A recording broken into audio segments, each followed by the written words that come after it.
ರಾಯಚೂರು ತಾಲೂಕಿನ ಕುರ್ವಾಪುರಂ ಗ್ರಾಮಕ್ಕೆ ಬರಬೇಕಾದ್ರೆ ಭಕ್ತರು ಜೀವವನ್ನು ಕೈಯಲ್ಲಿ ಹಿಡ್ಕೊಂಡು ಬಂದು ದರ್ಶನ ಮಾಡುವಂಥ ಸ್ಥಿತಿ ಇತ್ತು. ಈ ಒಂದು ಕುರ್ವಾಪುರಂ ಗ್ರಾಮದಲ್ಲಿ ದತ್ತಾತ್ರೇಯ ಟೆಂಪಲ್ ಇತ್ತು. ಹಾಗಾಗಿ ದೇಶದ ಮೂಲೆ ಮೂಲೆಗಳಿಂದ ಈ ಒಂದು ದೇವಸ್ಥಾನಕ್ಕೆ ಭಕ್ತರು ಬರ್ತಾಯಿದ್ರು. ನೀವು ಕೂಡ ನೋಡ್ತಾ ಇರ್ಬೋದು, ದೇಶದ ದತ್ತಾತ್ರೇಯ ದೇವಸ್ಥಾನಗಳಲ್ಲಿ ಕುರ್ವಾಪುರ ದೇವಸ್ಥಾನ ಕೂಡ ಒಂದಾಗಿತ್ತು. ಹೀಗಾಗಿ ದತ್ತಾತ್ರೇಯ ಟೆಂಪಲ್ಗಳಿಗೆ ಬಂದು ದರ್ಶನ ಮಾಡುವಂಥ ಭಕ್ತರು ಮಹಾರಾಷ್ಟ್ರ, ಪುಣೆ, ತೆಲಂಗಾಣ ಸೇರಿದಂತೆ ನಾನಾ ಕಡೆಗಳಿಂದ ಭಕ್ತರು ಬರಬೇಕಾದ್ರೆ ರಾಯಚೂರಿಗೆ ಬಂದು ರಾಯಚೂರು ತಾಲೂಕಿನ ವಿವಿಧ ಗ್ರಾಮಗಳಿಗೆ ಬಂದು ನದಿ ತೀರದಲ್ಲಿ ತೆಪ್ಪದಲ್ಲಿ ಬಂದು ದೇವರ ದರ್ಶನವನ್ನು ಮಾಡ್ಕೊಂಡು ಹೋಗುವಂಥ ಸ್ಥಿತಿ ಈ ಒಂದು ದತ್ತಾತ್ರೇಯ ಟೆಂಪಲ್ಗೆ ಬರಬೇಕಾದ್ರೆ ಅವರೆಲ್ಲರೂ ಕೂಡ ಕಷ್ಟವನ್ನು ಪಡ್ತಾಯಿದ್ರು. ಕೆಲವು ಸಲ ಜೀವ ಕೈಯಲ್ಲಿ ಹಿಡ್ಕೊಂಡು ಬಂದು ತೆಪ್ಪದಲ್ಲಿ ಬಂದು ಅವ್ರು ದರ್ಶನ ಮಾಡಿದುಕೊಂಡು ಹೋಗಿದಂಥ ಉದಾಹರಣೆಗಳಿದ್ದವು. ಆದರೆ ಈಗ ಇನ್ನು ಮುಂದಿನ ದಿನಗಳಲ್ಲಿ ಬೇರೆ ಬೇರೆ ರಾಜ್ಯಗಳಿಂದ ಬರುವಂಥ ಭಕ್ತರ ಅನುಕೂಲಕ್ಕಾಗಿ 2 ಸೇತುವೆಗಳನ್ನು ಈಗ ರಾಯಚೂರು ಗ್ರಾಮೀಣ ವಿಧಾನಸಭಾ ಕ್ಷೇತ್ರದಲ್ಲಿ ರೆಡಿಯಾಗಿದ್ದಾವೆ.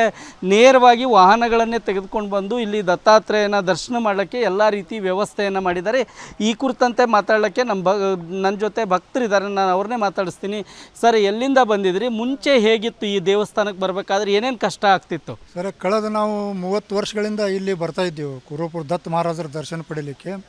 ಈ ಪೂರ್ವದಲ್ಲಿ ನಾವು ರಾಯಚೂರಿಗೆ ಬಂದು ರಾಯಚೂರದಿಂದ ಆತ್ಕೂರ್ಗೆ ಬರಬೇಕಾಗ್ತಿತ್ತು. ಮುಂದೆ ಇಲ್ಲಿ ತೆಪ್ಪಿ ಬುಟ್ಟಿ ಅಂತಾರಲ್ಲ, ಆ ಬುಟ್ಟಿ ಒಳಗೆ ನಾವು ನದಿದಿಂದ ಇಲ್ಲಿ ಬರಬೇಕಾಗ್ತಿತ್ತು. ಅದು ಸಾಕಷ್ಟು ತೊಂದರೆ ಆಗ್ತಿತ್ತು ನಮಗೆ. ಆಮೇಲೆ ಈಗ ಅನುಕೂಲ ಆಗಿದೆ, ಇದು ಏನು ಬ್ರಿಡ್ಜ್ ಮಾಡಿದ್ರಲ್ಲ. ಈಗ ನಾವು ಮೊದಲು ಬರಬೇಕಾದ್ರೆ 2 ದಿವಸ ಇಲ್ಲಿ ನಾವು ಹಾಲ್ಟ್ ಮಾಡಬೇಕಾಗ್ತಿತ್ತು. ರಿಟರ್ನ್ ಹೋಗ್ಲಿಕ್ಕೆ ನಮಗೆ ಅನುಕೂಲ ಇದ್ದಿದ್ದಿಲ್ಲ. ಈಗ ಬ್ರಿಡ್ಜ್ ಆದ ಕೂಡಲೇ ಡೈರೆಕ್ಟ್ ವೆಹಿಕಲ್ ಇಲ್ಲಿ ಬರ್ತವೆ. ಅದರದಿಂದ ನಮಗೆ ಅಭಿಷೇಕ ಮಾಡಿ ಪೂಜೆ ಮಾಡಿ ಸಾಯಂಕಾಲ ಮತ್ತು ನಾವು ರಿಟರ್ನ್ ಬಿಜಾಪುರ್ಗೆ ಹೋಗ್ಲಿಕ್ಕೆ ನಮಗೊಂದು ಸ್ವಲ್ಪ ಅನುಕೂಲ ಆಗಿದೆ. ಅದಕ್ಕೆ ಇದು ಏನು ದೇವಸ್ಥಾನ ಕಮಿಟಿಯವರು ಮತ್ತು ಸರ್ಕಾರದವ್ರು ಏನು ಇದು ಬ್ರಿಡ್ಜ್ ಮಾಡ್ಯಾರ, ಈ ಬ್ರಿಡ್ಜ್ದಿಂದ ಸಾಕಷ್ಟು ಅನುಕೂಲ ಆಗಿದೆ.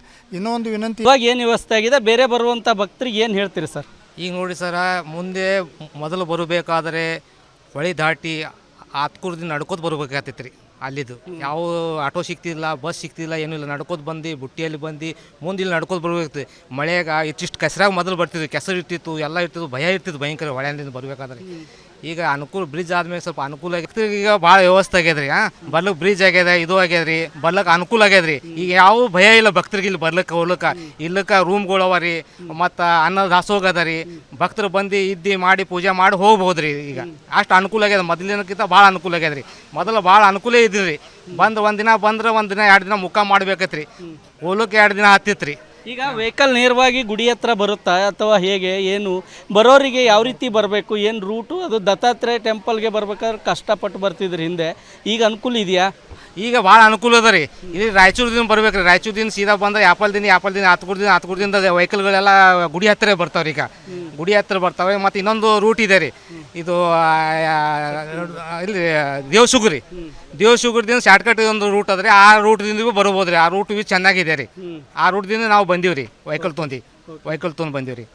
ಇದು ಇಲ್ಲಿರ್ತಕ್ಕಂಥ ಭಕ್ತರು ಹೇಳುವಂಥ ಮಾತು. ಈ ಹಿಂದೆ ನಾವು ಈ ದೇವಸ್ಥಾನಕ್ಕೆ ಬರಬೇಕಾದ್ರೆ ನಾನಾ ರೀತಿ ಕಷ್ಟಪಟ್ಟು ಬರ್ತಿದ್ದೇವೆ. ಆದರೆ ಈಗ ಸೇತುವೆ ಆಗಿದ್ದರಿಂದ ನಾವು ನೇರವಾಗಿ ವೆಹಿಕಲ್ ತೆಗೆದುಕೊಂಡು ಬಂದು ದತ್ತಾತ್ರೇಯನ ದರ್ಶನವನ್ನು ಪಡೀಲಿಕ್ಕೆ ಎಲ್ಲ ರೀತಿಯ ವ್ಯವಸ್ಥೆ ಆಗಿದೆ ಅನ್ನುವ ಮಾತು ಭಕ್ತರಿಂದ ಕೇಳಿ ಬರ್ತಾ ಇದೆ. ರಾಯಚೂರಿಂದ ಕ್ಯಾಮ್ರಾಮನ್ ಶ್ರೀನಿವಾಸ್ ಜೊತೆಗೆ ಜಗನ್ನಾಥ್ ಪೂಜಾರಿ, ಏಷ್ಯಾನೆಟ್ ಸುವರ್ಣ ನ್ಯೂಸ್.